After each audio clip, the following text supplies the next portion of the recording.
In May of 2014, the FASB and ISB issued its final standard on revenue recognition.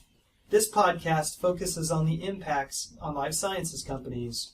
My name is Brian Schilb, and with me is Narayanan Balakrishnan, a partner on rotation in KPMG's Department of Professional Practice. The core principle of the revenue recognition standard is that an entity recognizes revenue to depict the transfer of promised goods or services to customers in an amount that reflects the consideration to which the entity expects to be entitled in exchange for those goods or services. To achieve that core principle, the standard establishes a 5-step model.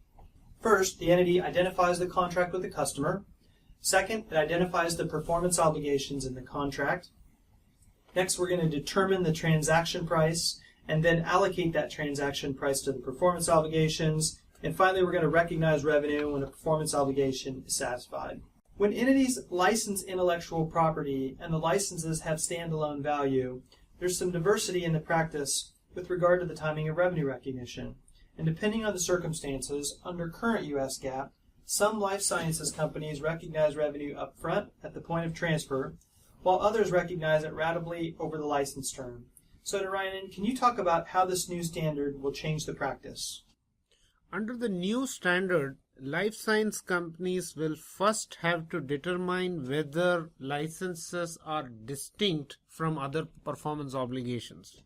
A careful evaluation of the facts and circumstances would have to be made to conclude whether those licenses are indeed distinct from other services such as research and development services or manufacturing services which are commonly provided by biotechs to pharma companies.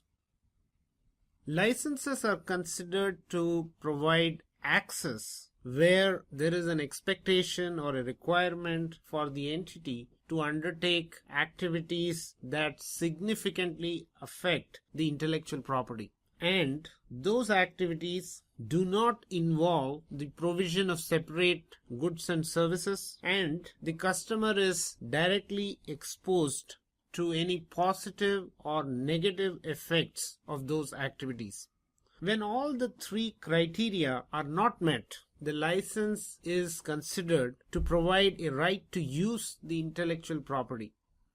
Licenses that provide access are over-time performance obligations, while licenses that provide a right to use the intellectual property is a point-in-time performance obligation. Let's talk about royalties. Under the current standards, royalties for out-licensing intellectual property are recognized as revenue in the period that the licensee sells the product. Would the new standard change current practice? No. Under the new standards, the sales and usage-based royalties for licensing intellectual property will be recognized only when the customer's sales or usage occur. This exception, however, does not apply where the royalties are received as a consideration for sale of intellectual property. It is also unclear as to what extent and in what manner this exception will apply to situations where sales or usage-based royalties are received as a consideration for both licensing intellectual property as well as provision of other services. And then how about collectability? Is collectability a criteria under the new standard for revenue recognition?